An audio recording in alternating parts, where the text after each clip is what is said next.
Vale, seguimos en la página 3. Vamos a escuchar la actividad 4 que he explicado en el vídeo anterior. Lo vamos a escuchar juntos a ver qué tal se nos da.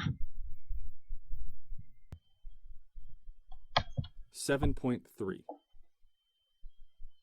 Firstly, Helena, can you tell us about your great-grandfather? Well, he died in 1964, 4 years before I was born, so I never met him. But my grandfather Henry talked about him a lot. He said that William was incredibly hardworking and extremely determined. He was also a very positive person who never gave up. Did Henry say he was a strict parent? No, he didn't. On the contrary, William wasn't a hard man. He was very caring towards his family and his employees. In fact, he always said his employees were part of the family too. Did he have a lot of problems when he first set up the company? Oh yes, he did.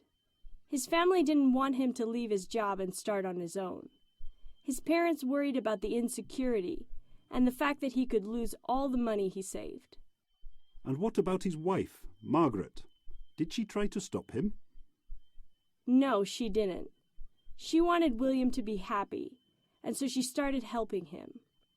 According to my grandfather, she was responsible for a large part of the company's success. She sounds like a strong woman. She was. She was very strong and quite bossy, at home and in the company. She controlled the money and stopped her husband when he wanted to spend too much, because William was very generous too. Did she have an influence on your grandfather's career too? Yes, she did. She was quite demanding, and she always wanted her children to do well at school. When she was a child, she didn't have the opportunity to study. What did your grandfather study? Henry was a very serious and responsible young man, so he decided to study engineering. He wanted to do something practical and help his father in the business. You mentioned children. How many brothers and sisters did your grandfather have? He had one older sister, Nellie. Did Nellie study too? Yes, she did. During the First World War, she started working as a trainee nurse. She became one of the first qualified nurses in the UK.